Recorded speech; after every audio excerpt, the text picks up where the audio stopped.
하나님 말씀 역대하 2장 1절에서 18절까지 구약성경 657페이지입니다.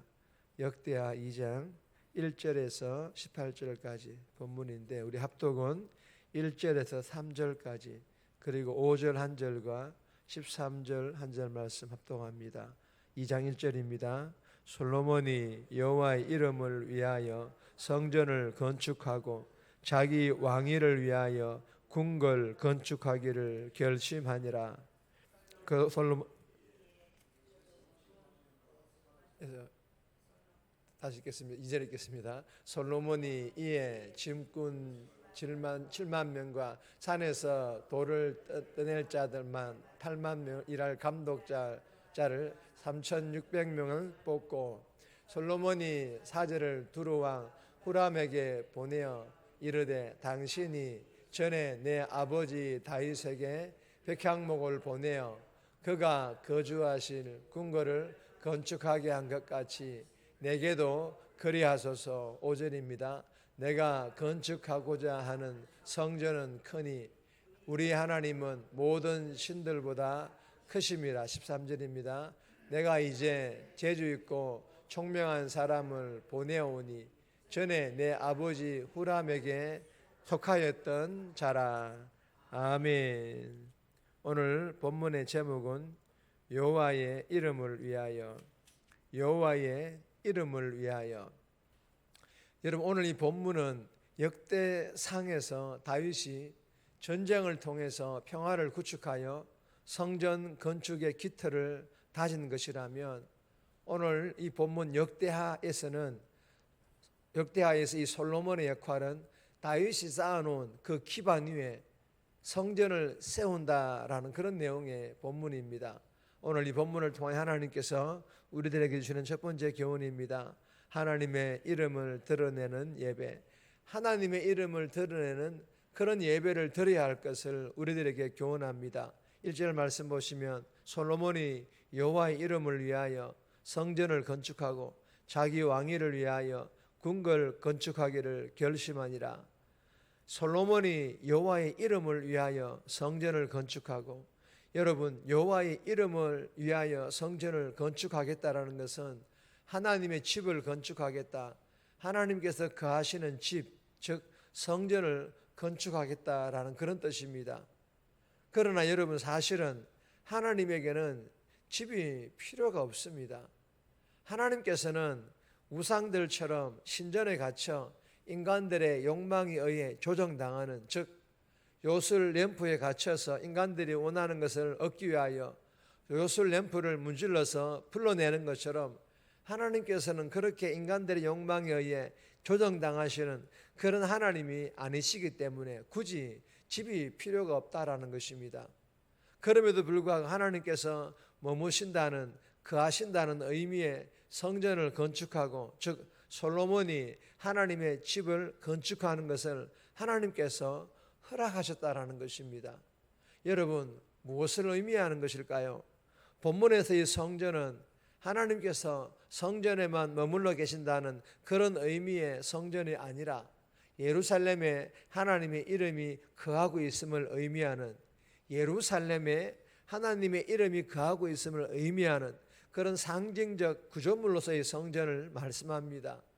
여러분, 신명기 12장 8절에 보시면 하나님께서 예루살렘을 선택하셨다라고 말씀하십니다. 즉 하나님께서 선택하신 예루살렘으로부터 하나님의 이름이 온 땅으로 선포되어 뻗어나가길 원하셨다라는 것입니다. 여러분, 이 역대기 성경은 하나님의 이름을 저버리고 예루살렘에 쫓겨났다가 다시 돌아온 백성들을 위하여 기록된 책입니다. 예루살렘 백성들에게 역대기 성경은 솔로몬 시대의 영광을 회복하는 유일한 길이 여호와의 이름을 되찾는 것임을 상기시켜주는 그런 책이었다라는 것입니다. 사랑하는 여러분, 본문을 통해 주시는 교훈은 성전, 하나님의 집, 즉 교회를 건축하라, 건축하지 말라라는 그런 교훈이 아닙니다. 본문에서 집중하는 것은 하나님의 이름입니다. 하나님의 이름이라는 것입니다. 예수 믿는 성도라면 교회에서 예배를 드리며 하나님의 이름을 드러내어야 하고, 그리고 삶의 현장에서 삶의 예배를 드리며 하나님의 이름을 드러내라는 것입니다. 교회에서만이 아니라, 그렇다고 해서 삶에서만도 아니라, 만약에 어느 한 곳에서만 하나님의 이름을 드러낸다면 이는 하나님을 그곳에 가두어 놓고 요술램프처럼 내가 필요로 할 때만 불러내는, 마치 하나님을 내 마음대로 조정하려는 아주 악한 짓임을 우리가 알아야 됩니다. 여러분, 대면교회 드려지는 모든 예배가 하나님의 이름을 드러내는 예배의 본질을 회복할 수 있기를 바랍니다. 오늘 하루도 어디에서든지 내 삶의 모든 영역에서 내 삶의 예배를 드리며 하나님의 이름을 드러내는 그런 참된 예배를 드리고 참된 예배자로서의 삶 살아갈 수 있기를 주님의 이름으로 축복합니다. 두 번 주시는 교훈입니다. 하나님의 이름을 드러내는 전도. 예배뿐만 아니라 하나님의 이름을 드러내므로 전도할 것을 우리들에게 교훈합니다. 2절에서 12절까지인데 3절 말씀 보시면 솔로몬이 사절을 두로왕 후람에게 보내어 이르되 당신이 전에 내 아버지 다윗에게 백향목을 보내어 그가 거주하실 궁궐을 건축하게 한 것 같이 내게도 그리하소서. 여러분, 이 솔로몬이 사절을 두로왕 후람에게 보내어, 여러분, 이 솔로몬은 주변국인 두로왕 후람을 성전 건축에 참여시키고 있습니다. 이유가 무엇일까요? 하나님의 성전은 이스라엘 민족의 전유물이 아니라 만 백성을 하나님 믿게 하여 하나님에게로 연결하는 영적 매개체이기 때문입니다. 그래서 솔로몬은 5절에서 이렇게 설명합니다. 다시 한번 읽겠습니다. 내가 건축하고자 하는 성전은 크니 우리 하나님은 모든 신들보다 크심이라. 아멘. 즉 두로의 자원과 기술이 필요한 이유는 어떤 우상보다 하나님이 크심으로 다른 신전들보다 더 큰 성전으로 건축되어야 한다는 의미로 설명을 하고 있습니다. 그리고 이러한 솔로몬의 설명을 듣고 두로왕 후람은 이렇게 화답합니다. 12절입니다. 후람이 또 이르되 천지를 지으신 이스라엘의 하나님 여호와는 송축을 받으실지로다. 아멘. 한마디로 성전 건축에 동참하겠다라는 그런 화답입니다. 여러분, 이렇게 하여 솔로몬 성전이 그 어떤 이방 신전보다 아름다울 수 있었던 것은 이방 나라의 백향목과 이방 사람들의 재능이 더해진 덕분이기도 합니다.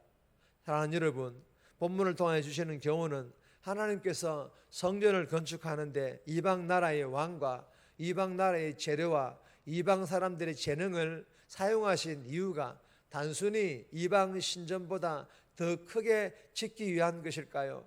겉으로 드러난 것은 그렇지만 그러나 본문 안에는 다른 속뜻, 즉 교훈이 있다라는 것입니다. 그것은 이방 나라, 이방 사람, 즉 두로만이 아니라 열방입니다. 열방에 하나님의 이름을 선포, 즉 전하기 위해서라는 것입니다.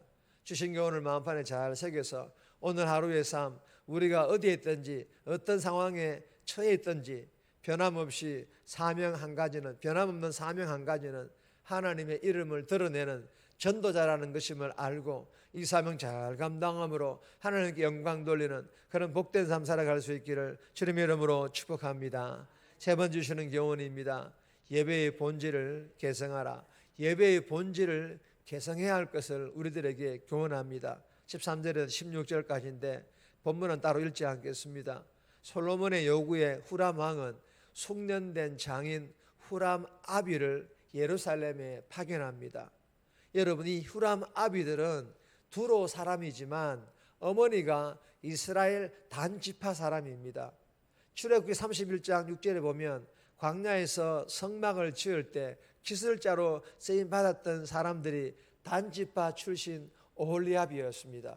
즉 후람 사람들은 어떤 분야의 장인, 즉 전문가였다라는 것입니다.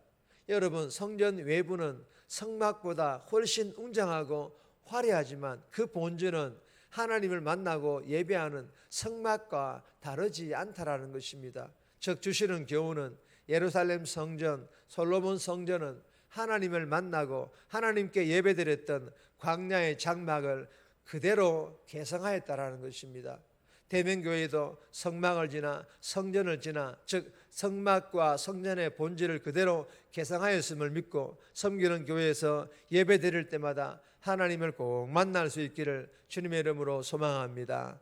정리합니다. 내가 필요할 때만 하나님의 이름을 찾는 것이 아니라 교회에서 내 삶의 모든 영역에서 하나님의 이름을 드러내는 참된 예배를 드리고 참된 예배자로 살아가게 해달라고, 하나님의 이름을 드러내는 전도자의 사명이 평생의 사명임을 알고 오늘도 삶에서 전도하고 예배의 본질을 개성하여 교회에서 예배 드릴 때마다 하나님 만나게 해달라고 이 새벽에 기도하며 오늘 하루 살아갈 수 있기를 주님의 이름으로 부탁드립니다.